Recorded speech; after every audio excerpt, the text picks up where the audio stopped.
Acara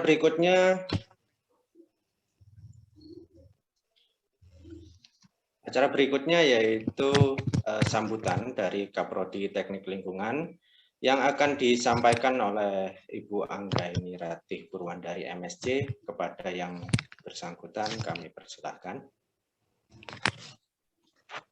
Bismillahirrahmanirrahim. Assalamualaikum warahmatullahi wabarakatuh. Dan salam sejahtera untuk kita semua. Kepada yang terhormat Bapak Rektor Universitas PGRI Argopuro Jember beserta jajarannya. Kepada yang terhormat Bapak Dekan Fakultas Sains dan Teknologi Universitas PGRI Argopuro Jember beserta Ibu Wakil Dekan. Yang terhormat Bapak dan Ibu dosen Teknik Lingkungan beserta seluruh sivitas akademika Unipar Jember, serta yang saya hormati para peserta webinar dimanapun berada. Pertama-tama marilah kita panjatkan puji syukur kehadirat Tuhan Yang Maha Esa, di mana telah melimpahkan rahmat, taufik, dan hidayahnya pada pagi hari ini, sehingga kita dari rumah masing-masing dapat mengikuti webinar yang diselenggarakan oleh Program Studi Teknik Lingkungan Unipar, dengan mengambil tema pengelolaan sampah berkelanjutan melalui pemberdayaan masyarakat lokal. Hadirin yang saya hormati, perlu kita ketahui bahwa teknik lingkungan adalah bidang ilmu yang mempelajari berbagai permasalahan lingkungan dan solusinya, seperti konservasi sumber daya air, pengelolaan persampahan, pengendalian pencemaran, serta pencegahan munculnya permasalahan lingkungan di masa yang akan datang. Hadirin yang saya hormati, ada banyak keuntungan yang dapat diperoleh dari seorang sarjana teknik lingkungan. Yang pertama, kita ketahui bahwa ilmu yang dipelajari dekat dengan kehidupan sehari-hari, sehingga tidak hanya memberikan manfaat untuk diri kita sendiri, tetapi juga untuk masyarakat sekitar dan orang banyak. Yang kedua, permasalahan lingkungan yang semakin banyak, juga peraturan lingkungan yang semakin diperketat, menyebabkan berbagai instansi, baik itu pemerintah maupun swasta, juga berlomba-lomba untuk mendapatkan sarjana teknik lingkungan yang terbaik. Yang ketiga, jika lulusan sarjana teknik lingkungan ingin menjadi PNS, bisa bergabung dengan beberapa kementerian seperti Kementerian Lingkungan Hidup dan Kehutanan atau KLHK, Kementerian Kelautan Perikanan, Kementerian Perindustrian, Kementerian PUPR, Kementerian ESDM, serta instansi-instansi lainnya yang terkait dengan program studi tersebut. Yang keempat, jika ingin bergabung dengan perusahaan swasta, ada banyak sekali peluang karir yang menjanjikan, mulai dari industri pertambangan, perkebunan, sampai beberapa industri makanan dan minuman memerlukan lulusan sarjana teknik lingkungan untuk pengelolaan limbah, pengelolaan air, maupun untuk memastikan keselamatan dan kesehatan para pekerjanya. Selain itu, pada tahun ini untuk program studi teknik lingkungan Universitas PGRI Argopuro, Bapak Rektor juga memberikan kebijakan berupa 15 beasiswa untuk mahasiswa berprestasi berupa biaya pendidikan gratis selama 8 semester untuk program studi teknik lingkungan. Maka dari itu, mari bergabung bersama kami pada program studi teknik lingkungan Unipar Jember. Hadirin yang saya hormati, saya sampaikan banyak terima kasih kepada pemateri yang telah bersiap-siap untuk memberikan materi terbaiknya. Mudah-mudahan webinar ini bisa benar-benar memberikan manfaat yang baik untuk kita semua. Terima kasih. Wassalamualaikum warahmatullahi wabarakatuh.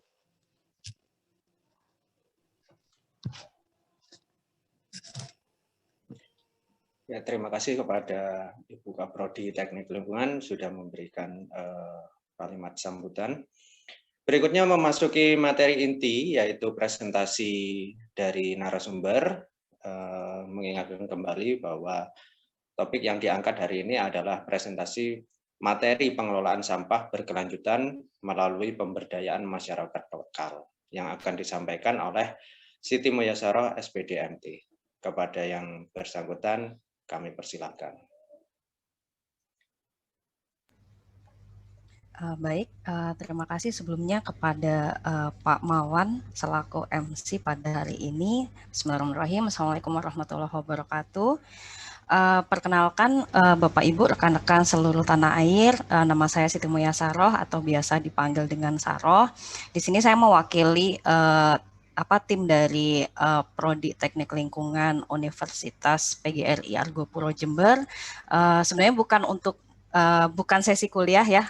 Di sini kita gunakan sesi yang semi formal, santai aja gitu.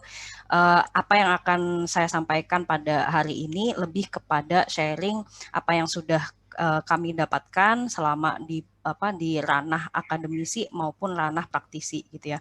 Karena kebetulan saya juga selain di kegiatan akademis, saya juga punya beberapa kegiatan di masyarakat, dan itulah yang ingin kami sharing. Dan juga ini nanti setelah sesi ini ya, sesi pemaparan, teman-teman dari peserta bisa banget untuk menanyakan apapun yang bisa kita diskusikan pada hari ini ya.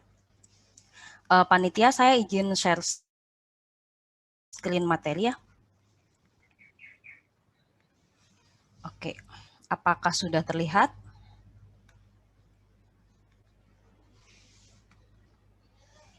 Ya, sudah muncul. Oke, siap. Oke, jadi Bapak Ibu semuanya, teman-teman, di sini saya ingin berbagi ya terkait mengenai pengolahan sampah berkelanjutan melalui pemberdayaan masyarakat lokal gitu.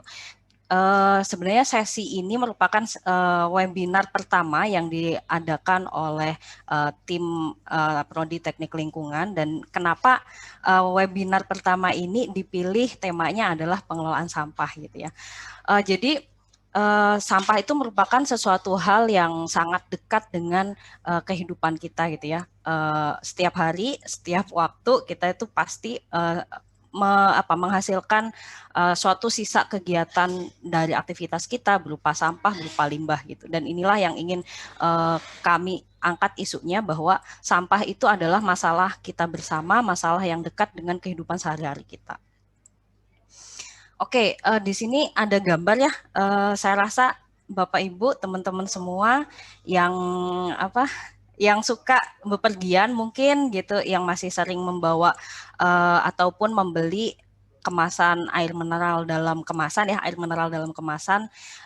Ini ketika kita sudah mengkonsumsi air di dalam botol nih gitu, kemudian sisanya berupa botol gitu ya, dan kita buang begitu saja. Ini yang sering masyarakat sebut sebagai plastik sekali pakai atau single use plastik gitu.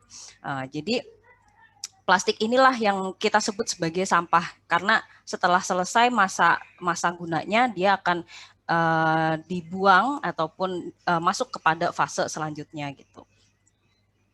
Nah, ketika si botol ini tadi nggak kita buang, nggak kita taruh di tong sampah, tetapi kita manfaatkan kembali. Nah, pertanyaannya, apakah botol plastik ini kita sebut sebagai plastik sekali pakai? Nah, seperti itu. Monggo nanti bisa dikomen di chat ya. Terus pertanyaan selanjutnya adalah, ketika si botol plastik ini yang tadinya ada di tong sampah, itu kita sebut sebagai sampah. Tapi ketika dia ada di lapak, ketika dia ada di industri daur ulang, kita nggak lagi sebut itu sebagai sampah, tapi sebagai material. Nah, ini juga paradigma kita sama-sama membuka paradigma ya, bahwa satu botol plastik ini bisa berbeda maknanya. Ada yang menyebutnya itu sampah, ada yang menyebutnya itu sesuatu yang masih bisa digunakan kembali, ada yang menyebutnya itu sebagai material baru. Nah, seperti itu. Oke, untuk hari ini tema kita adalah pengelolaan sampah berkelanjutan melalui pemberdayaan masyarakat lokal. Panjang sekali. Nah, panjang sekali Mbak ininya judulnya gitu ya. Tapi di sini kita akan membaginya menjadi 4 kategori ya. Yang pertama adalah pengelolaan sampah, kemudian yang kedua adalah pemberdayaan sosial, yang ketiga masyarakat lokal, dan yang keempat adalah berkelanjutan. Ini nanti akan kita kupas di masing-masing segmennya. Oke, yang pertama adalah pengelolaan sampah. Kita luar biasa sekali ya, Indonesia itu untuk urusan persampahan itu sudah diatur setingkat undang-undang. Jadi sudah ada Undang-Undang Nomor 18 Tahun 2008 yang mengatur tentang segala sesuatunya terkait pengelolaan sampah, di mana dalam undang-undang tersebut disebutkan bahwa yang namanya pengelolaan sampah itu adalah suatu kegiatan yang sistematis, menyeluruh, dan berkesinambungan yang meliputi upaya-upaya untuk pengurangan dan penanganan sampah. Oke, mungkin untuk yang teman-teman di background teknik lingkungan ini sudah cukup familiar terkait aspek pengelolaan sampah, tapi di sini karena peserta kita ataupun yang ikut webinar ini dari berbagai bidang, dari berbagai latar belakang, ini perlu kita perkuat lagi ya, bahwa dalam sistem pengelolaan sampah itu ada 5 aspek ataupun 5 pilar yang perlu ketahui gitu ya. Yang pertama adalah aspek ataupun pilar regulasi. Nah, ini Indonesia sudah ada di Undang-Undang Dasar 1945, terutama di pasal 28H, yang mengamanatkan pengelolaan lingkungan dalam proses-proses kegiatan ekonomi gitu ya. Jadi ini sudah ada di Undang-Undang Dasar. Kemudian diturunkan lagi dalam Undang-Undang Nomor 18 Tahun 2008, kemudian diturunkan lagi karena di sini nanti kita fokusnya lebih kepada pengelolaan sampah rumah tangga. Jadi kita nggak akan melebar kepada sampah dari rumah sakit ataupun sampah dari pertambangan ataupun sampah dari industri, enggak ya. Jadi kita cakupannya ini kita persempit di sampah rumah tangga.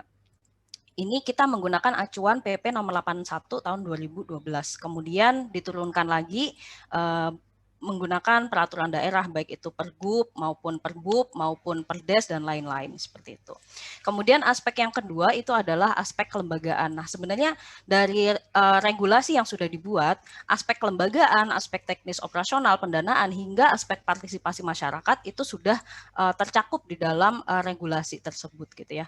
Dan di aspek kelembagaan ini akan disampaikan dengan jelas gitu. Sebenarnya siapa yang bertanggung jawab melakukan perencanaan, pengawasan, hingga pelaksanaannya gitu. Kemudian yang ketiga yaitu adalah aspek teknis operasional. Nah, bagaimana sih sebenarnya secara teknis pengelolaan sampah itu dilakukan mulai dari rumah ke rumah hingga dibawa ke TPS, ke bank sampah, hingga ke TPA itu seperti apa. Kemudian di aspek yang keempat, cukup krusial aspeknya yaitu aspek pendanaan. Nah, sebenarnya dari mana sumber pendanaan untuk mengelola sampah gitu ya. Kemudian untuk yang aspek kelima yaitu adalah aspek partisipasi masyarakat. Bagaimana peran serta masyarakat secara umum dalam pengelolaan sampah. Masyarakat di sini bukan berarti hanya masyarakat kakak ya, bukan hanya rumah-rumah gitu, tapi masyarakat secara luas, baik itu media, baik itu teman-teman dari sektor swasta, baik itu teman-teman dari sektor akademisi, ini juga termasuk dalam aspek partisipasi masyarakat. Dan di webinar ini nanti kita akan lebih banyak mengulas pada aspek teknis operasional dan juga aspek partisipasi masyarakatnya. Oke, sejauh ini pengelolaan sampah itu kalau di Indonesia itu secara umum ya itu masih menggunakan sistem konvensional, yaitu kumpul, angkut, buang. Nah, seperti itu. Jadi sampah yang dari rumah-rumah diwadahin dalam tong sampah, kemudian dikumpulkan, kemudian ada petugas yang mengambil dan diangkut ke TPS ataupun tempat pengelolaan sementara, kemudian dari TPS akan ada truk dari mungkin DLH dan ataupun dinas yang lain gitu ya, dibawa ke TPA tidak untuk diproses tapi hanya untuk ditumpuk saja. Itu adalah praktek secara umum pengelolaan sampah di Indonesia. Kita harus mengakui lah ya, ini sebenarnya masih praktek ini adalah praktek yang kurang benar gitu ya kalau kita tujuannya adalah untuk keberlanjutan lingkungan gitu. Tapi inilah yang secara umum dipraktekkan di lapangan. Nah, flow atau aliran ya, pengelolaan sampah di Indonesia kalau secara garis besarnya, jadi mulai dari konsumen itu dari rumah ke rumah, dari masyarakat, kemudian dari fasilitas umum, perkantoran dan lain-lain, itu biasanya mereka jika ada yang mengumpulkan sudah ada petugasnya, mereka akan mengumpulkannya. Kemudian sebagian ada yang sudah punya bank sampah, sebagian itu akan distorkan ke bank sampah. Ada juga yang semacam private sector, dia yang melakukan pengumpulan gitu untuk beberapa jenis material yang masih bernilai ekonomi. Kemudian ada juga yang dibayar oleh pemerintah maupun oleh RT RW sendiri gitu ya untuk melakukan pengumpulan di sistem pengumpulan municipal collection ini. Kemudian dari situ akan ditransfer ke TPS atau ada juga yang ditransfer ke sektor informal seperti kalau kita sebutnya lapak ya, ke lapak. Nah, lapak ini luar biasa. Lapak itu punya andil yang sangat besar dalam percepatan pengelolaan sampah di Indonesia. Tapi sayangnya masih sering dipandang sebelah mata oleh masyarakat maupun oleh instansi-instansi pemerintahan maupun akademisi. Padahal mereka punya peran yang sangat penting dan krusial gitu. Nah, kemudian untuk yang terakhir itu ada di segmen treatment dan pembuangan ya, disposal. Di sini untuk yang treatment ini ada dua aktornya, yaitu recycler. Recycler itu para aktor-aktor yang melakukan pendaur ulangan gitu ya, baik itu sektor bisnis maupun sektor yang lain. Kemudian landfill atau kita sebut dengan TPA. Nah, di sini jadi kalau nggak di recycle ya di landfill gitu ya, diuruk gitu di tanah gitu. Ini adalah flow dari pengelolaan sampah secara umum di Indonesia seperti ini. Dan jangan lupa ada juga dan ini lumayan besar ya di Indonesia, sampah yang tidak terkelola, tidak masuk ke sistem pengumpulan, sistem pengangkutan hingga sistem treatment dan disposal ke landfill, tapi dia unmanaged atau nggak terkelola dan dia ada di lingkungan kita, ada di laut, ada di dalam tanah, ada di sungai, ada di got dan lain-lain. Ini yang kita sebut dengan segmen sampah yang tidak terkelola. Nah, sebenarnya seperti apa sih istilahnya cita-cita ideal kita untuk memenuhi pengelolaan sampah secara berkelanjutan. Nah, cita-citanya adalah semakin sedikit sampah yang kita transfer ke landfill atau ke TPA gitu. Jadi ini adalah skema secara sederhana yang bisa kita terapkan di tingkat masyarakat terkecil, baik itu RT, RW, dusun, desa. Nah, ini sebenarnya sistem yang kalau menurut pengamatan saya selama kurang lebih 2-3 tahun di lapangan, sistem ini yang paling memungkinkan secara pendanaan maupun secara teknis operasional dilakukan oleh masyarakat. Yang pertama adalah kita perlu mendorong adanya masyarakat bisa melakukan pemilahan di sumber gitu. Jadi pemilahan di sumber ini merupakan salah satu kunci utama supaya sistem pengelolaan sampah berkelanjutan itu bisa terlaksana gitu. Nah, dari pewadahan yang sudah terpilah di sumber bisa dikumpulkan secara terpilah minimal antara organik dan anorganik seperti itu. Nah, nanti dengan adanya pemilahan di sumber ini, diharapkan juga sistem yang kedua yaitu pengangkutannya juga dilakukan secara terpilah. Nah, jangan sampai di sumber kita udah memilah nih, misalkan menjadi 2 atau menjadi 3 atau menjadi 5 gitu ya. Jangan sampai ketika sistem masuk ke sistem selanjutnya yaitu pengangkutan, malah sampahnya tercampur. Nah, ini berarti kita juga perlu lakukan intervensi di bagian pengangkutan gitu. Pengangkutannya pun harus terpilah, baik itu menggunakan sistem jadwal yang berbeda ataupun menggunakan armada yang berbeda atau menggunakan armada yang sama tapi menggunakan SCAT di dalamnya. Nah, ini yang perlu disesuaikan dengan kondisi masing-masing. Kemudian dari pengangkutan terpilah ditransfer ke suatu fasilitas pengelolaan sampah. Nah, dari sini dilakukan pemilahan lebih lanjut. Nah, yang organik tadi, nah jadi karena yang organik tadi sudah terpisah dengan yang anorganik, yang organik tadi bisa langsung ke proses composting gitu. Jadi dari proses composting ini nanti akan ada kompos dan bisa dimanfaatkan kembali oleh masyarakat. Nah, kemudian ada juga yang material-material yang bisa didaur ulang dan memiliki manfaat ekonomis itu bisa didistribusikan kepada industri daur ulang. Nah, sisanya yang tidak bisa diolah, nggak bisa dikompos, nggak bisa distribusi ke daur ulang ataupun dimanfaatkan dengan teknologi yang lain, barulah kita transfer ke TPA gitu. Nah, sebenarnya dari TPA ini juga diharapkan masih ada proses-proses lanjutan ya, entah itu menggunakan insinerator ataupun jenis teknologi yang lain gitu. Tapi kalaupun di TPA nanti masih menggunakan praktek open dumping, at least kita di sumber nih gitu ya. Kita di sumber, dari sumber hingga pengangkutan dan di pengelolaan sampah TPS itu kita sudah mengurangi jumlah yang ada di landfill seperti itu. Nah, membicarakan tadi di Undang-Undang Nomor 18 Tahun 2008 itu sudah disebutkan tentang bahwa mengelola sampah itu merupakan upaya pengurangan di sumber dan penanganan di hilir gitu. Nah, pemerintah Indonesia melalui Perpres Nomor 97 Tahun 2017 sudah mengeluarkan suatu target ya, target pengurangan dan penanganan sampah rumah tangga dan sampah sejenis sampah rumah tangga di tahun 2017 hingga 2025. Di mana pada tahun 2025 target pengurangan di sumber itu sekitar 30%, kemudian target penanganan di hilir itu cakupan layanannya itu hingga 70%. Ini adalah target dari pemerintah Indonesia. Oke, sekarang kita lihat apakah menurut data yang sudah dihimpun oleh KLHK beserta berbagai jejaring komunitas, NGO dan lain-lain, apakah target ini kira-kira visible nggak sih gitu? Bisa dicapai nggak sih?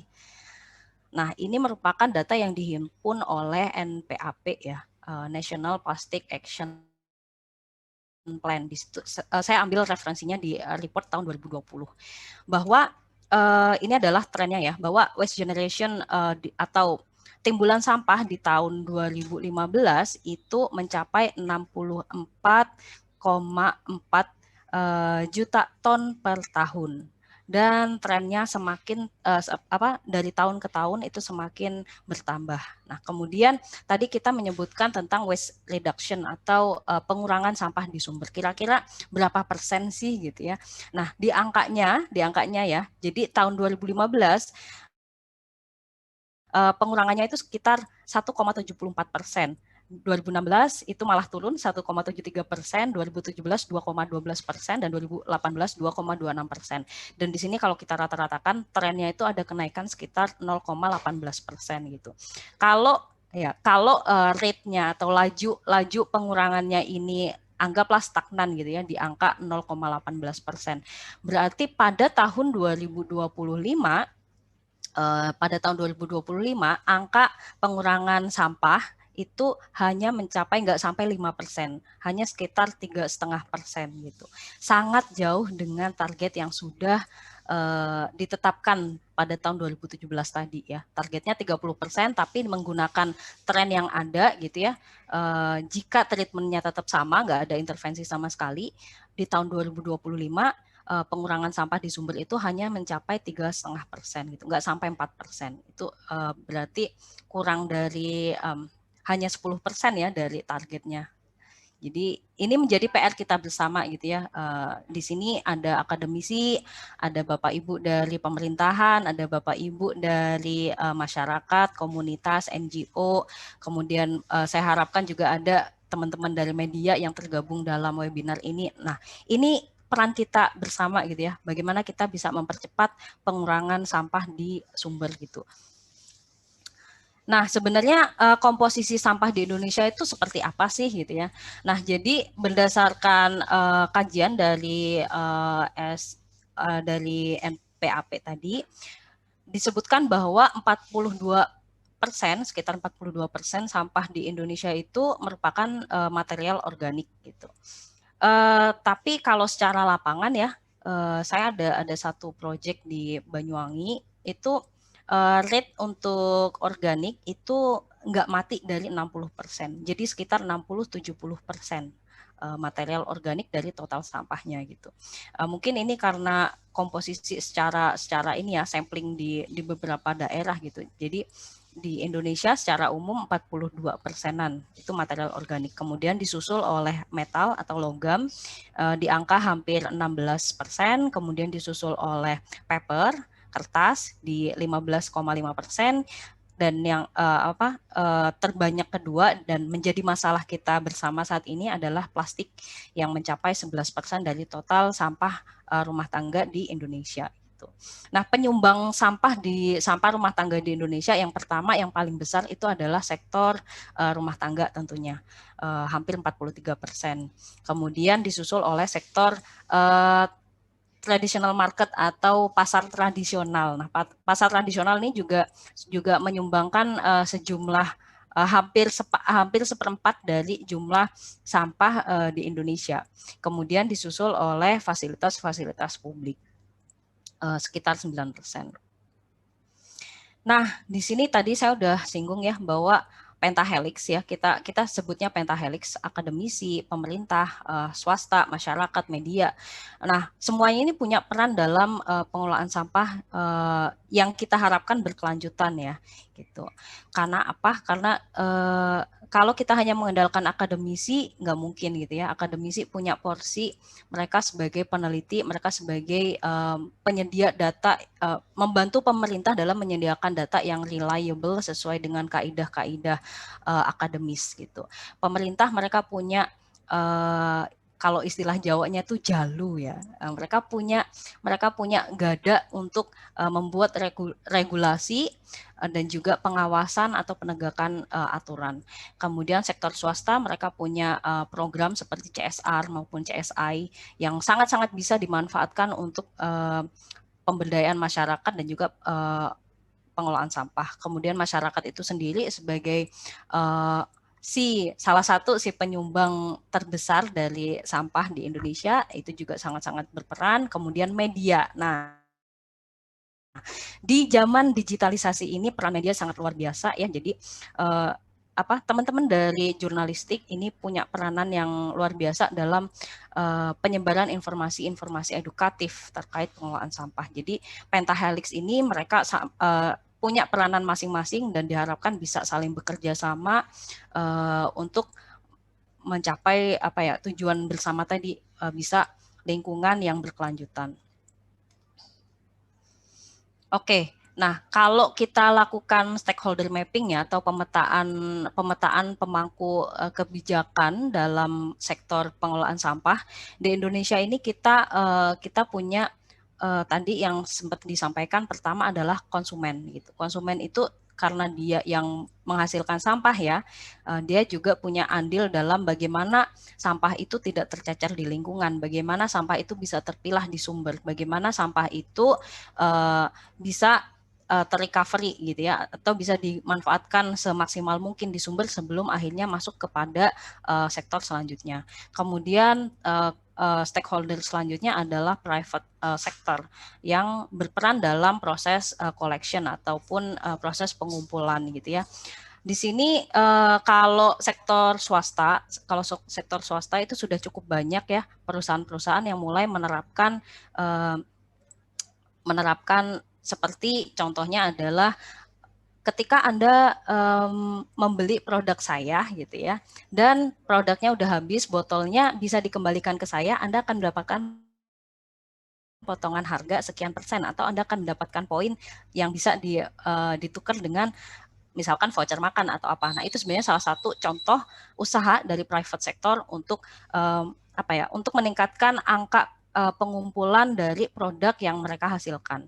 Kemudian ada tadi sudah disinggung sektor informal, seperti teman-teman Bapak Ibu yang bekerja di sektor lapak ya, pengumpulan sampah secara informal. Ini luar biasa sekali dan sangat-sangat patut diberikan apresiasi karena mereka mempunyai peran yang penting. Bahkan di sini dinotis punya andil sekitar 6,3% gitu. Kemudian ada sektor formal. Sektor formal ini seperti bank sampah, kemudian bank sampah pun ada yang sektor informal, ada yang formal ya. Jadi bank sampah itu kalau yang sektor informal tadi ya berdasarkan inisiatif masyarakat gitu ya, kemudian bekerja sama dengan pelapak-pelapak. Nah, itu adalah bank sampah yang bisa kita sebut sebagai sektor informal, bisa juga disebut dengan sektor formal gitu ya, ketika dia sudah terintegrasi dengan pemerintah desa, DLH dan lain-lain, berarti dia bisa disebut sebagai sektor formal. Kemudian setelah itu ada industri daur ulang. Industri daur ulang mereka memang benar-benar mengumpulkan material yang mereka butuhkan untuk membuat material yang baru. Misalkan contohnya adalah botol PET atau PETE ya. Jadi jenis plastik ini merupakan salah satu jenis plastik dengan angka daur ulang tertinggi dibandingkan jenis plastik yang lain gitu. Nah, industri daur ulang itu mereka akan sangat spesifik menerima jenis PET yang seperti apa gitu ya. Ada yang berwarna, ada yang transparan dan lain-lain. Nah, di sini mereka akan menggunakan bahan apa yang tadinya kita sebut sampah itu akan menjadi bagian dari raw material gitu. Salah satu perusahaan air minum dalam kemasan mereka sudah menerapkan sistem ini gitu. Jadi mereka bekerja sama dengan NGO, bekerja sama dengan beberapa private sector dan juga pemerintah untuk untuk membuat bahwa kemasan dari botol minum mereka itu bisa kembali ke perusahaan rekanan maupun perusahaan mereka sendiri sebagai bahan dari pembuatan botol yang baru gitu. Sebagian menjadi bahan awal atau raw material untuk botol yang baru seperti itu. Kemudian yang nggak kalah pentingnya juga adalah pemerintah ya. Pemerintah punya andil yang besar untuk mengawasi mulai dari perencanaan, mulai dari pelaksanaan hingga monitoring dan lain-lain gitu. Dan paling utama adalah penegakan aturan. Oke. Itu tadi sekilas tentang pengelolaan sampah ya. Jadi kalau kita kulitin sebenarnya pengelolaan sampah itu sangat-sangat luas gitu. Mungkin bisa kita sambung di webinar-webinar selanjutnya dengan tema yang lebih spesifik. Tapi di sini saya akan kembalikan ke Rul bahwa itu tadi sekilas tentang pengelolaan sampah gitu. Next-nya adalah pemberdayaan sosial ataupun pemberdayaan masyarakat. Kalau kita kembalikan kepada Undang-Undang Nomor 11 tahun 2009 disebutkan bahwa pemberdayaan sosial itu adalah semua upaya yang diarahkan untuk menjadikan warga negara yang mengalami masalah sosial itu bisa mempunyai daya sehingga mampu memenuhi kebutuhan dasarnya. Nah, tadi kalau kita sambungkan dengan pengelolaan sampah berarti kita asumsikan bahwa ada suatu kelompok masyarakat yang belum mempunyai daya atau belum mempunyai pengetahuan ataupun aspek-aspek pengelolaan sampah yang bisa memenuhi kebutuhan dasarnya. Kebutuhan dasarnya adalah mengelola sampah dengan berkelanjutan. Gitu. Dan masyarakat lokal yang kita bahas di sini itu adalah suatu kelompok masyarakat yang yang ada di suatu wilayah tertentu, gitu ya. Jadi dibatasi oleh spasial ataupun lokasi geografis. Oke, untuk tahap pemberdayaan masyarakat sendiri, kalau berdasarkan sumber dari Sukanto 1987 ya, itu ada 7 tahap pemberdayaan masyarakat. Mulai dari tahap persiapan. Nah, untuk tahap persiapan ini ada beberapa referensi yang menyebutnya sebagai tahap intake atau tahap penjajakan. Nah, kemudian ada tahap pengkajian atau bisa disebut juga tahap assessment. Kemudian ada tahap perencanaan. Kemudian tahap formalisasi. Formalisasi itu misalkan program pemberdayaan ini merupakan program yang bekerja sama dengan NGO, dengan pemerintah ataupun lainnya. Biasanya akan ada tahap formalisasi gitu ya, tahap untuk penandatanganan kontrak atau lain-lain seperti itu. Termasuk juga tahap kick off ataupun tahap launching gitu ya. Kemudian yang kelima adalah tahap implementasi ataupun tahap pelaksanaan. Kemudian yang 6 adalah tahap evaluasi ya. Kemudian yang ketujuh adalah tahap terminasi. Nah, ini yang sering terlupa ya, bahwa tujuan dari pemberdayaan masyarakat itu tujuan akhirnya adalah masyarakat berdaya. Masyarakat bisa melaksanakan program tersebut secara mandiri tanpa harus didampingi lagi gitu ya. Jadi tahap terminasi ini sangat-sangat penting gitu. Nggak kalah pentingnya dengan tahap-tahap yang lain. Nah, ini saya memberikan contoh ya, contoh salah satu program pemberdayaan masyarakat di Banyuwangi, launching kemarin di akhir Juni ya, di akhir tanggal 30 Juni. Di sini adalah salah satu contoh program pemberdayaan masyarakat yang melibatkan pemerintah, NGO, sektor swasta dan masyarakat serta di sini media juga bagian dari situ. Nah, di sini dari sektor pemerintah di situ terlibat Kemenkomarves, kemudian KLHK, dan juga KKP ya, Kementerian Kelautan dan Perikanan. Nah, jadi 3 kementerian ini punya andil dalam proyek yang kita sebut sebagai fishing for litter atau mancing sampah laut gitu. Kemudian kalau dari pemerintah sektor ini ya, sektor daerah ya, pemerintah daerah ya, itu tergabung di Dinas Lingkungan Hidup, kemudian Dinas Perikanan, kemudian ada juga dari Bapeda. Nah, ini juga tergabung dalam proyek ini. Kemudian untuk NGO sendiri ini sebenarnya banyak sekali ya. Jadi proyek ini merupakan proyek kerjasama antara GIZ. GIZ itu perusahaan internasional dari pemerintah federal Jerman. Dia punya ini ya banyak CSR maupun banyak kegiatan pendanaan sosial yang difokuskan di bidang-bidang lingkungan. Salah satunya persampahan, dan di sini kita fokusnya ada di sampah laut gitu ya. Dan kerjasamanya itu untuk yang di daerah Banyuwangi contohnya itu bekerja sama dengan Green Generation Foundation melalui program Eco Ranger. Nah, di sini adalah salah satu contoh program pemberdayaan masyarakat yang dilaksanakan di Kampung Nelayan, ada di Dusun Pancer. Di situ tujuannya adalah mempromosikan praktek perikanan berkelanjutan dan bertanggung jawab untuk mengurangi sampah plastik laut. Nah, tadi kan ada ya target pemerintah itu pengurangan sampah plastik gitu ya. Jadi nelayan pun mereka punya andil tuh di dalam pengurangan sampah, karena kegiatan perikanan tangkap itu ternyata juga menyumbang sebagiannya itu menyumbang sampah plastik gitu.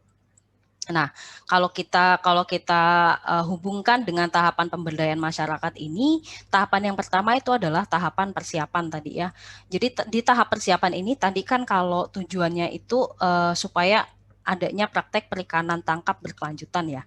Nah, untuk tahap persiapannya itu contohnya adalah misalkan dari pihak GIZ ya atau pihak pemerintah. Indonesia itu kan luas gitu ya, punya berbagai kota yang punya potensi perikanan tangkap yang luar biasa gitu ya. Di tahap persiapan ini GIZ maupun pemerintah itu mereka akan melakukan skimming gitu ya. Mana sih kota yang punya potensi perikanan yang besar misalnya seperti itu. Nah, akhirnya di list lah kota-kota itu. Nah, kemudian di tahap persiapan ini kita mereka akan melakukan shortlisted cities gitu ya. Mana sih yang bisa ditargetkan dari misalkan ada 100 kota di Indonesia dengan potensi perikanan tangkap gitu ya. Mereka akan shortlist lagi menjadi misalkan 10 ataupun 5 gitu ya. Itu di tahap persiapan hingga akhirnya terpilihlah menjadi satu kota untuk menjadi pilot project ataupun menjadi implementasi dari program itu. Nah, setelah itu di tahap persiapan contohnya kalau program tadi Banyuwangi terpilih gitu ya. Banyuwangi terpilih. Nah, kemudian yang kedua adalah tahap pengkajian atau assessment. Nah, kira-kira di Banyuwangi ini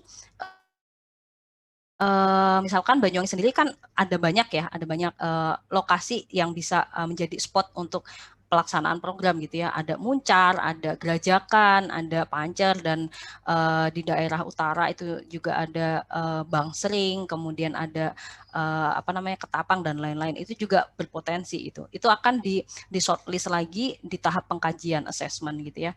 Kemudian di tahap assessment itu juga akan lebih didetailkan lagi terkait kebutuhan dari sasaran edukasi ataupun sasaran pengurangan sampah itu sendiri. Misalkan, akhirnya terpilihlah di Dusun Pancer gitu ya. Karena pertimbangannya Pancer salah satu yang penghasil ikan terbesar di Banyuwangi, contohnya seperti itu. Pancer terpilih. Kemudian di tahap pengkajian atau assessment,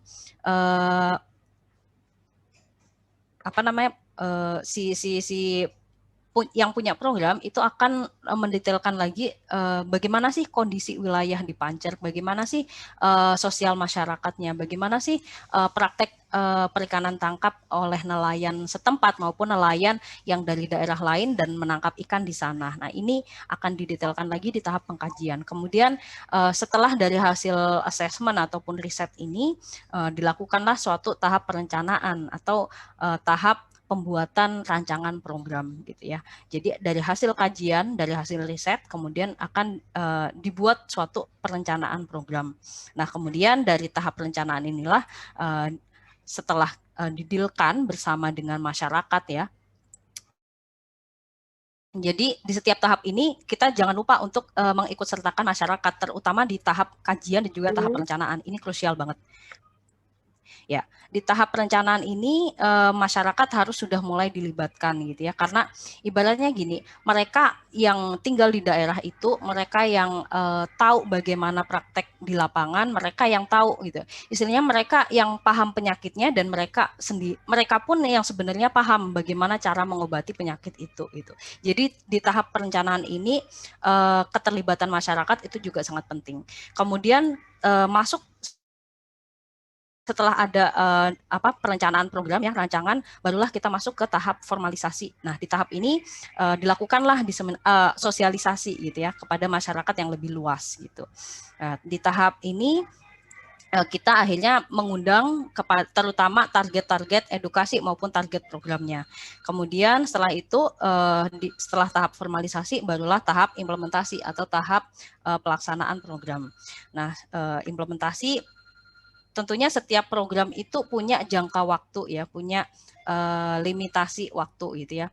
Berapa lama program ini akan dilaksanakan? Nah, di tahap implementasi ini sangat-sangat penting untuk menjaga ritme ya. Kalau di project manajemen tuh kita sebutnya timeline gitu. Kita harus benar-benar ketat di bagian timeline untuk implementasi ini. Kemudian tahap selanjutnya adalah untuk selanjutnya adalah tahap evaluasi atau monitoring evaluasi. Ini sebenarnya tahap monitoring itu dilaksanakan sepanjang tahap implementasi gitu ya. Kemudian setelah itu entah itu di beberapa waktu tertentu itu dilakukan tahap evaluasi. Nah, tahap evaluasi itu untuk melihat kira-kira targetnya itu tercapai nggak ya, terus kira-kira apa sih kendala sehingga misalkan targetnya nggak sesuai dengan perencanaan awal gitu ya. Apa sih yang menjadi kendala dan apa yang bisa diperbaiki gitu ya. Jadi rancangan program itu sangat-sangat bisa berubah tergantung bagaimana kondisi lapangan pada saat implementasi gitu. Nah, kemudian setelah evaluasi barulah yang terakhir adalah tahap terminasi atau tahap penyelesaian program. Nah, di tahap ini itu sangat penting bagaimana masyarakat itu sudah dalam posisi berdaya atau sudah dalam posisi mandiri melaksanakan program itu secara berkelanjutan, dan ini menjadi salah satu concern juga dalam setiap program-program pemerintah ya. Jangan sampai program pemerintah itu yang hanya hit and run gitu. Lakukan saat itu ya adanya cuma saat itu, setelahnya nggak ada lagi. Nah, inilah yang perlu banget menjadi concern bersama gitu ya, bagaimana tahap terminasi ini benar-benar bisa dilaksanakan dengan smooth gitu. Oke, bahasan yang terakhir adalah berkelanjutan. Nah, kalau di sini saya pakai ini ya, referensi dari Kamus Besar Bahasa Indonesia. Arti berkelanjutan sendiri itu adalah berlangsung terus-menerus atau kita sebut juga dengan berkesinambungan gitu ya. Jadi tadi program misalkan tadi tujuan programnya masyarakat ataupun nelayan itu bisa melakukan praktek perikanan tangkap yang ramah lingkungan gitu ya. Kalaupun mereka menghasilkan plastik, ya plastiknya nggak dibuang ke laut gitu ya. Kalaupun bisa malah mengurangi ataupun menghilangkan penggunaan plastik sekali pakai. Nah, itu adalah tujuan program. Misalkan programnya dibuat dalam waktu 1 tahun gitu ya. Jangan sampai setelah program selesai pada bulan ke-12, nah bulan ke-13-nya masyarakat balik lagi ke habit yang awal. Nah, ini yang sangat dihindari gitu ya. Diusahakan bagaimana setelah program itu selesai, pembelajaran yang didapatkan oleh masyarakat itu bisa diteruskan gitu. Nah, oleh karena itu, kalau di manajemen proyek itu kita ada istilahnya PDCA, Plan, Do, Check, and Action gitu ya. Jadi di tahap berkelanjutan ini keempat-empatnya itu selama mulai dari tahap implementasi hingga terminasi itu harus terus dilaksanakan gitu ya.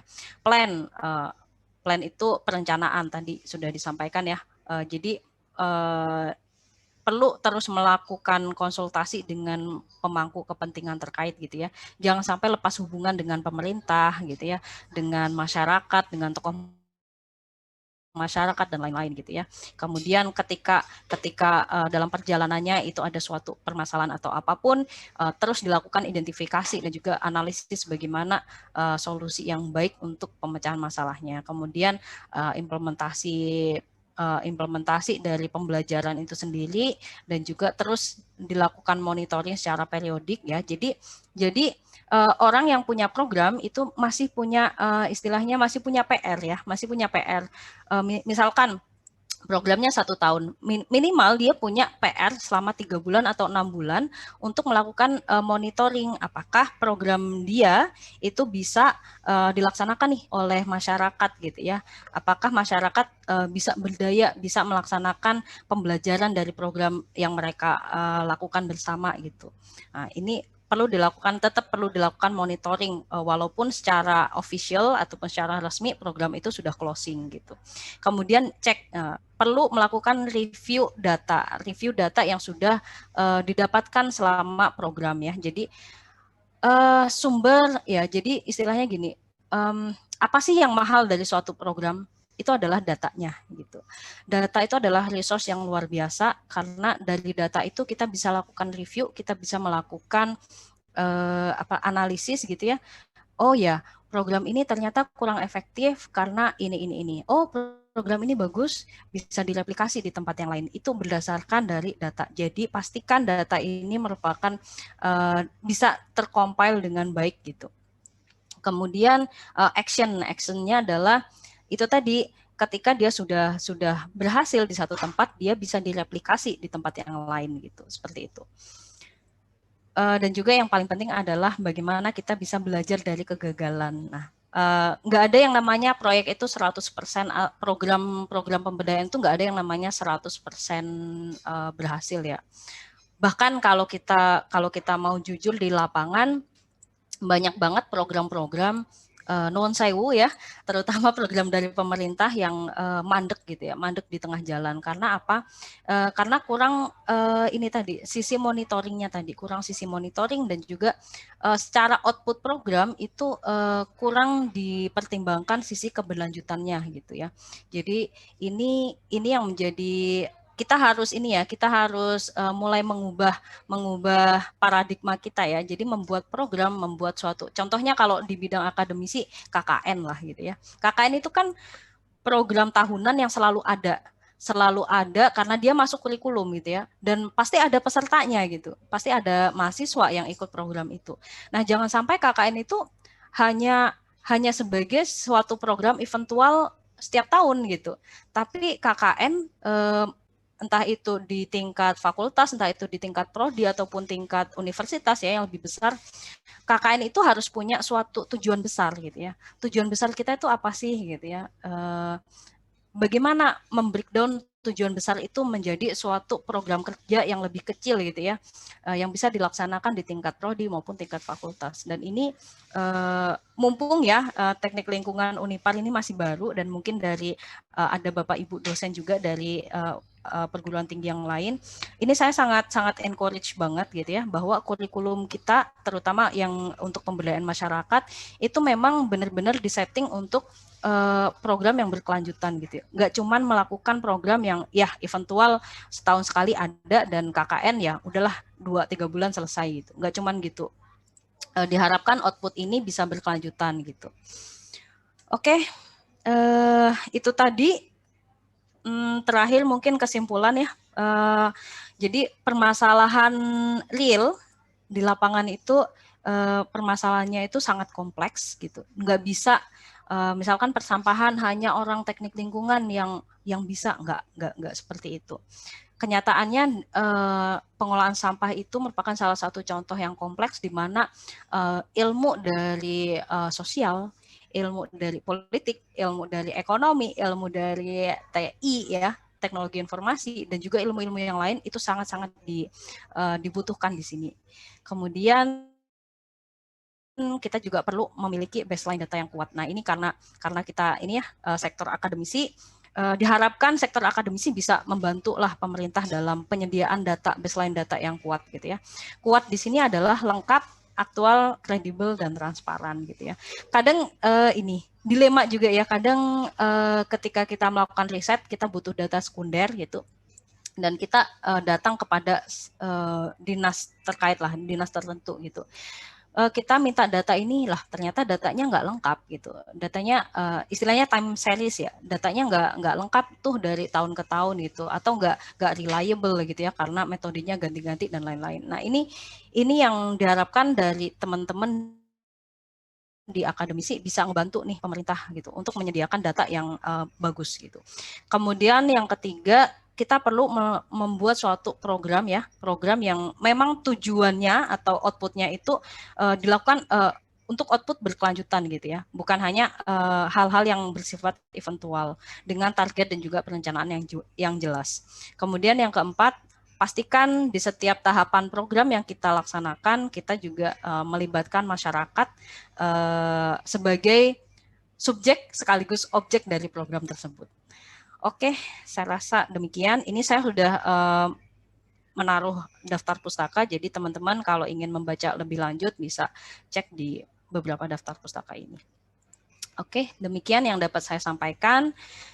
Terima kasih atas waktunya. Next kita bisa lanjut ke sesi tanya jawab. Monggo Pak Mawan. Assalamualaikum warahmatullahi wabarakatuh. Baik.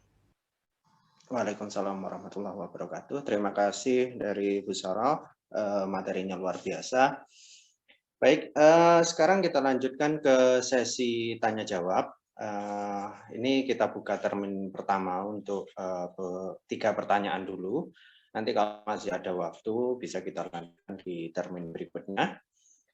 Mekanisme untuk pertanyaan kita buat simpel aja, nggak usah terlalu rumit. Kalau misalkan dari peserta ingin berinteraksi langsung dengan narasumber, bisa dipersilahkan dengan cara mengangkat atau angkat tangan dulu, baru nanti kita tunjuk peserta siapa yang bisa bertanya langsung kepada narasumber, kemudian nanti peserta bisa mengaktifkan mikrofonnya.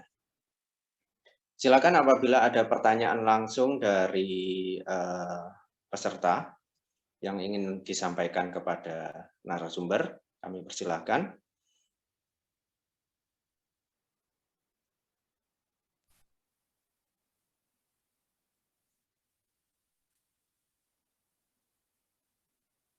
Oke, mungkin ini ada dari Diki Ramadan. Ini satu pertanyaan di sesi chatting tadi ya. Saya juga record di situ. Oke, saya bacakan pertanyaan dari Mas Diki. Saya ambil Mas atau Bapak Diki ya. Saya ambil kesimpulan di sini. Apakah plastik memiliki kandungan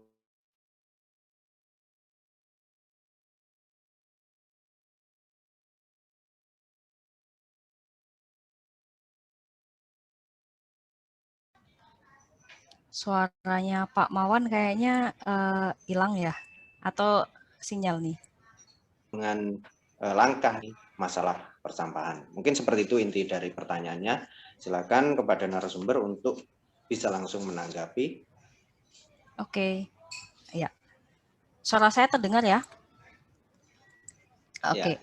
Pertanyaannya luar biasa sekali ya Mas. Aku panggil Mas ya, kayaknya masih muda, Mas Diki Ramadan. Oke. Sampah plastik ini punya kandungan minyak gitu ya, bisa dibuat menjadi bahan bakar melalui proses pembakaran. Ya, gitu ya.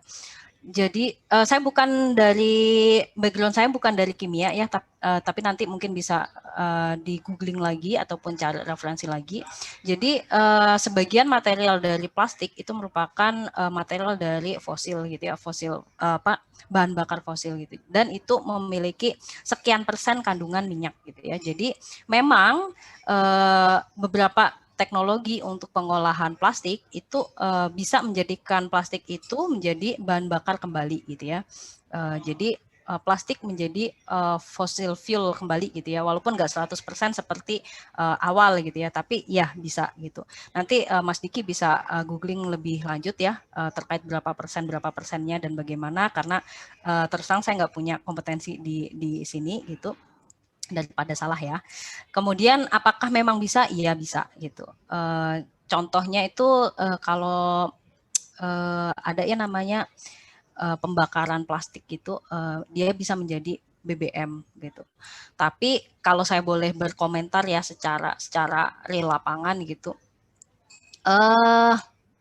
teknologi yang sudah ada ya yang hadir diperkenalkan kepada masyarakat itu sebenarnya kurang efisien dan juga efektif secara cost gitu, secara biaya. Karena apa? Untuk menjalankan mesin itu sendiri itu masih menggunakan bahan bakar.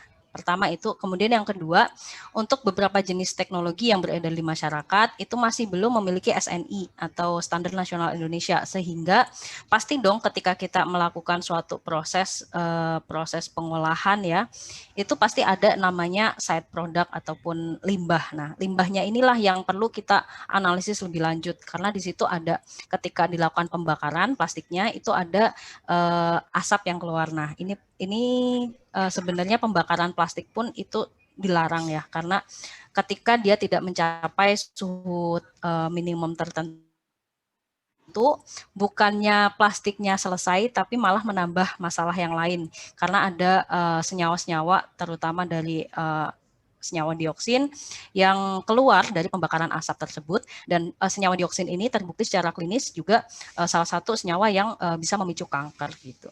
Jadi ini ya kita perlu paham ya bahwa belum tentu ketika kita niatnya baik gitu, niatnya baik untuk mengolah sampah plastik, tapi jangan sampai niat baik itu dilakukan dengan cara yang kurang tepat, seperti yang tadi menggunakan teknologi yang belum di SNI ya, belum ada SNI, dan justru hasil dari pengolahan tersebut mencemari kembali lingkungan, nggak berupa sampah, tapi pencemarannya berupa pencemaran udara, dan balik lagi kepada kesehatan manusia seperti itu.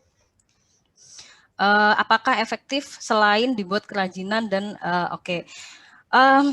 itu tadi ya jawabannya sebenarnya gitu. Si malakama sebenarnya sampah plastik ini di satu sisi kita ingin melakukan sesuatu terhadap sampah yang sudah kadung ada di lingkungan, tapi sisi lain kita juga nggak boleh mengabaikan bahwa apapun teknologi yang kita terapkan jangan sampai menimbulkan masalah baru gitu ya. Kalau Pegadaian kan memberikan solusi tanpa masalah baru. Nah, jangan sampai niat baik kita mungkin dari teman-teman teknik lingkungan membuat suatu teknologi gitu ya, masalah sampahnya selesai tapi ternyata pindah menjadi pencemaran udara. Nah, seperti itu sih. Ya, jadi kalau yang kerajinan itu bagus ya, bagus gitu. Dan dia punya punya potensi di sektor ekonomi. Tapi sayangnya kita istilahnya iklim ekonomi untuk industri-industri kerajinan tangan yang berasal dari daur ulang plastik ini masih belum terbangun dengan bagus ya. Jadi mungkin kalau ada teman-teman dari sektor ekonomi nih, itu bisa banget bagaimana kita bekerja sama untuk menggiatkan kembali iklim daur ulang terutama untuk plastik gitu. Dan yang kalau melihat kompleksitas dari sisi daur ulang dan juga pengolahan, yang pasti solusi terbaiknya apa? Solusi terbaiknya mengurangi sampah plastik sedini mungkin, sebanyak mungkin, seperti itu. Terima kasih. Baik, terima kasih Bu Saroh. Ini ada pertanyaan lanjut di kolom chatting dari Zulfikar Akbar. Kira-kira pertanyaannya kalau saya ambil kesimpulan, mana yang lebih penting, edukasi masyarakat untuk daur ulang atau edukasi masyarakat tentang cara membuang sampah yang benar. Jadi di sini Zulfikar Akbar ingin menanyakan mana yang lebih urgent, mana yang lebih penting. Masyarakat itu diedukasi untuk daur ulang atau cara membuang sampahnya dulu, begitu. Oke, sebenarnya nggak ada urutan mana yang lebih penting, semuanya sama-sama penting gitu. Tapi kalau saya boleh memberikan urutan prioritas, yang pertama adalah edukasinya adalah bagaimana edukasi masyarakat bisa mengurangi sampah sebanyak mungkin dari sumber gitu. Bagaimana masyarakat sebisa mungkin pola konsumsinya juga pola konsumsi yang menghasilkan sampah seminim mungkin gitu. Kemudian kalaupun dari kegiatannya itu menghasilkan sampah, tadi sampahnya kalau bisa edukasinya adalah bagaimana sampah itu bisa dipilah sedini mungkin dari rumah, minimal menjadi 2, pilah organik, anorganik. Kenapa sih pilah sampah di sumber itu penting gitu ya? Mungkin pertanyaannya gitu. Itu sangat berkaitan dengan daur ulang tadi ya. Jadi gini, misalkan contohnya gini, sampah rumah tangga itu kan ada sampah sisa dapur, kemudian ada sampah mungkin kalau anak-anaknya sekolah atau kebutuhan kertasnya banyak, ada yang butuh kertas gitu ya, ada sampah kertasnya. Kemudian yang suka all shop nih, Bapak Ibu yang suka all shop, nah pasti ada kardus-kardusnya gitu ya, ada plastiknya, bubble wrap dan lain-lain gitu ya. Kita bayangkan ketika sampahnya itu kecampur antara sampah dapur ya, ada sisa ikan, ada si sayur-sayuran, bekasnya cangkang telur dan lain, itu tercampur banget dengan plastik, kardus dan lain-lain. Nah, ini akan menurunkan nilai ekonomi dari material yang harusnya kayak yang tadi ya, kardus, plastik, botol, itu kan sebenarnya dia masih punya nilai ekonomi ataupun nilai daur ulang. Ketika dia tercampur, nah si sektor swasta yang mau ngambil si material ini akan pikir ulang gitu ya, ngapain aku ngambil ini, karena itu akan menambah kos mereka untuk pencucian gitu. Nah, jadi itulah kenapa pemilahan di sumber itu penting banget gitu. Ketika sudah minimal sudah terpilah antara organik dan anorganik. Nah, jadi kertasnya nggak lagi lembek gara-gara kena air ataupun apa gitu. Dan itu nilai jualnya pasti akan lebih tinggi gitu.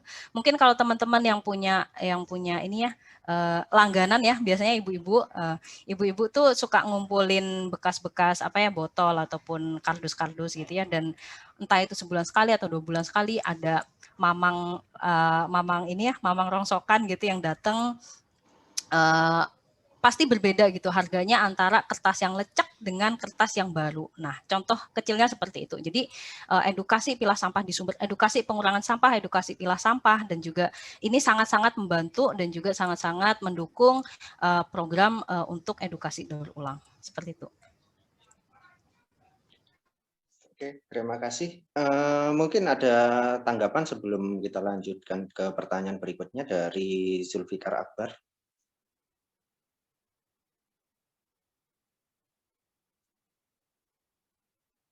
Oke, terima kasih. Lanjut ke 2 pertanyaan mungkin ya, 2 pertanyaan terakhir. Ini ada 1 pertanyaan dari, kita tunggu. Ya, ini dari username Unipar. Kenapa pemberdayaan masyarakat diubah menjadi kewirausahaan sosial? Apakah itu tujuannya untuk menampakkan bahwa itu supaya sustainability gitu? Oke, pertanyaan yang sangat menarik ya. Kenapa istilah pemberdayaan masyarakat itu sering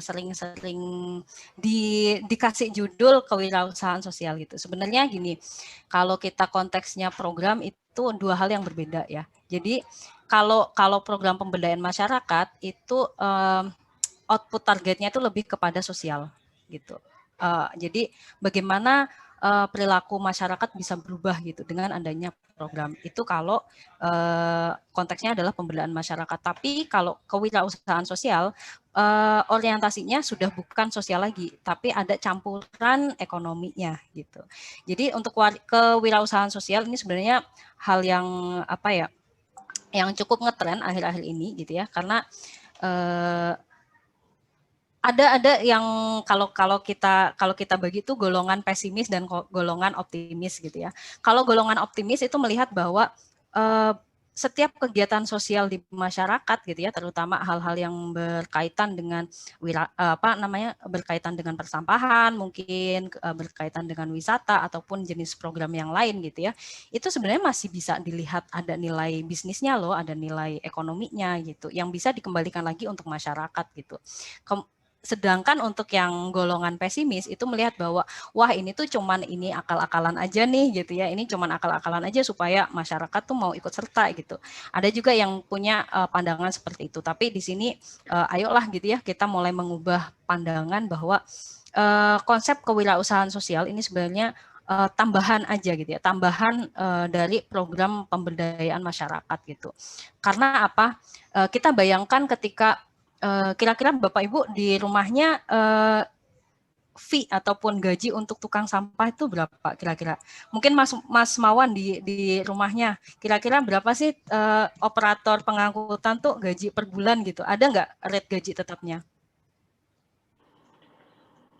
Kalau kisaran gaji itu bervariasi ya setiap wilayah, baik itu dihandle kelurahan atau dihandle RT RW gitu ya.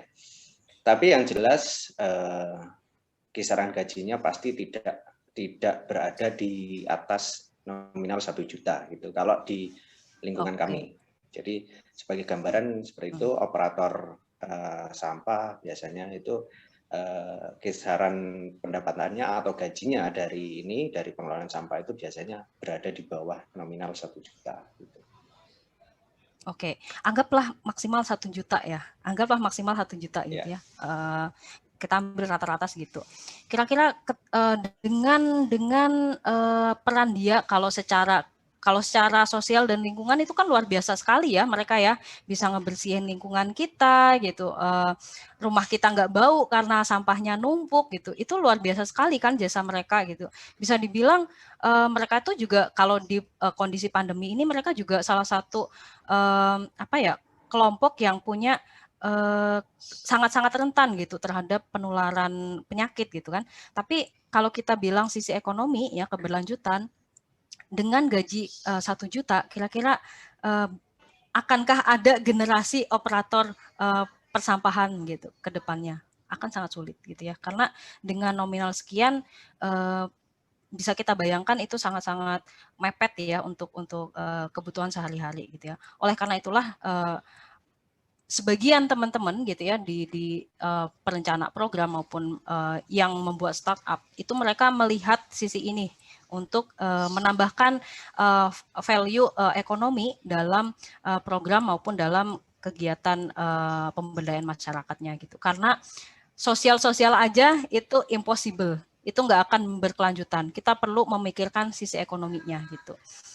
Mungkin kalau kita akademisi, oh bagus gitu, secara teknik lingkungan, wah bagus banget nih, luar biasa, Anda superhero gitu. Tapi secara real lapangan, setiap superhero juga butuh makan. Dan disinilah peran dari kewirausahaan sosial ini, supaya superhero-nya juga tetap bisa menjadi superhero seterusnya gitu. Dan kalau bisa ya melalui kewirausahaan sosial, startup di bidang sosial ini bisa mengangkat mengangkat kehidupan teman-teman di bidang persampahan begitu.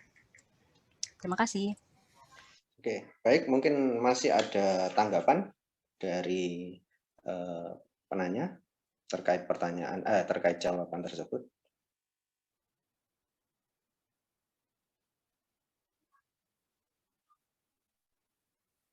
Baik, ini kembali mengingatkan kepada peserta bahwa link untuk presensi itu sudah kita tampilkan di kolom chatting. Silakan bagi yang belum mengisi untuk membuka kolom chatting untuk melengkapi kolom presensi. Sekaligus nanti terkait dengan sertifikat di kolom pengisian absensi tersebut. Nah, satu pertanyaan terakhir untuk narasumber dari Yuni Kartika. Bagaimana memunculkan animo masyarakat yang beragam dan acuh? Dan bagaimana menjaga keberlanjutannya. Jadi inti pertanyaannya bagaimana cara memotivasi masyarakat agar mereka itu peduli terhadap pengelolaan sampah dan bagaimana cara menjaga keberlangsungannya.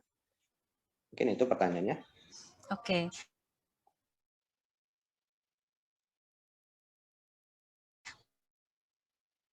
Pertika, ini salah satu dosen biologi di Universitas Abdurrahman Saleh Situbondo. Salam buat teman-teman dosen di Situbondo, Bu. Oke, jadi ini pertanyaan yang sering muncul ya ketika kita menyentuh ranah pemberdayaan masyarakat gitu ya. Bagaimana sih masyarakat itu bisa mau ikut serta gitu ya, berpartisipasi, berperan aktif dalam suatu program maupun suatu kegiatan sosial gitu. Yang paling penting sebenarnya gini, saya nggak tahu bagaimana latar belakang, mungkin berbeda ya masing-masing masyarakat, tapi sejauh dari apa yang sudah saya bersama dengan tim di Banyuwangi lakukan, program pemberdayaan masyarakat itu sangat-sangat bergantung juga dengan kondisi sosial gitu ya. Jadi tadi ada tahap assessment ya. Di tahap assessment itu sangat penting sekali untuk menggali informasi sebanyak-banyaknya terkait kondisi sosial maupun politik yang ada di masyarakat. Tadi juga sudah disinggung terkait stakeholder mapping. Di masyarakat itu kan pasti ada yang namanya tokoh masyarakat gitu ya, orang yang dituakan di masyarakat gitu ya, orang yang mempunyai power dan suaranya dipercaya oleh masyarakat. Biasanya kalau untuk masyarakat pedesaan seperti itu. Kalau untuk masyarakat yang sudah lingkupnya lebih ini ya perkotaan, biasanya mereka ya udah pasrah bongkoan kepada ketua RT, ketua RW ataupun kepala desa ataupun kelurahan gitu ya.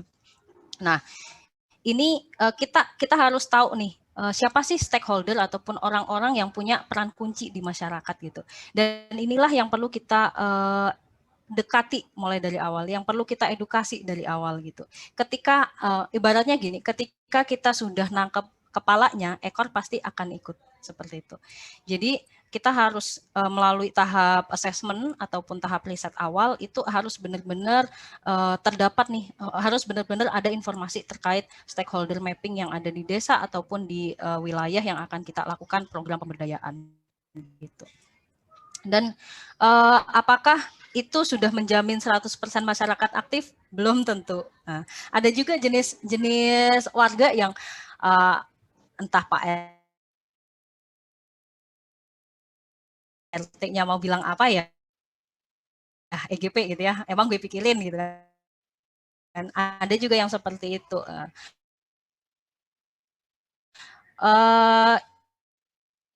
Intinya gini, program pemberdayaan masyarakat itu kan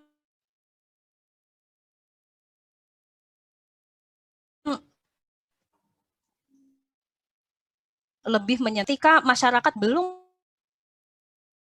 memahami ataupun belum menyadari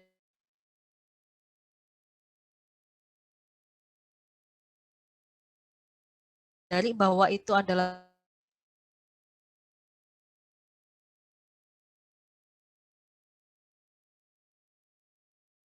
suatu masalah, ya jangan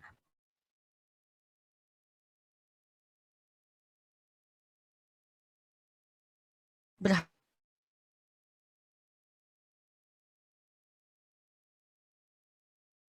bahwa masyarakat akan mangkuk. Kita perlu membuat suatu program nih untuk mengatasi masalah ini. Dan tadi ya, mulai dari tahap perencanaan, sebisa mungkin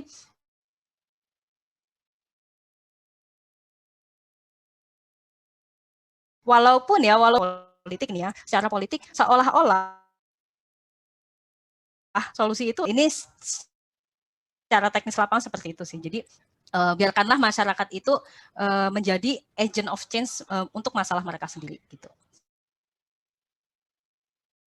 Dan bagaimana menjaga keberlanjutannya tadi sedikit disinggung juga bahwa masalahnya kemudian mereka ikut tergerak aktif dan masyarakat itu juga program pemberdayaan itu berlangsung. Jadi jangan sampai misalkan kita sebagai tim pendamping ya, tim pendamping suatu program pemberdayaan, jangan sampai kita macak atau kita memberikan semua solusi gitu. Biarkanlah masyarakat itu sendiri yang mencari solusi dari setiap permasalahan yang ditemukan dalam implementasi program. Dan insya Allah dari situ masyarakat akan belajar gitu ya, belajar pembelajarannya itu pasti akan dapat di situ. Dan dengan adanya itu, insya Allah keberlanjutannya akan lebih terjamin dibandingkan jika masyarakat hanya ditempatkan sebagai objek dari suatu program. Terima kasih.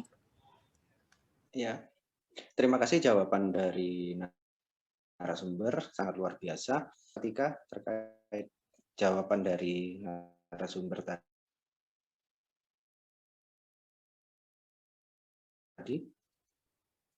Oke, terima kasih.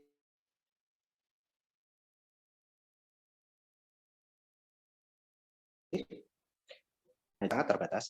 Mungkin bisa kita lanjut nanti di webinar series kedua yang akan kita sampaikan informasinya berikut.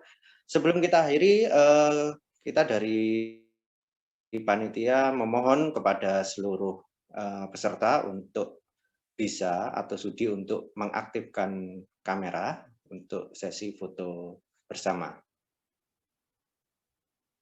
Ya, mohon operator untuk disiapkan untuk sesi foto bersamanya.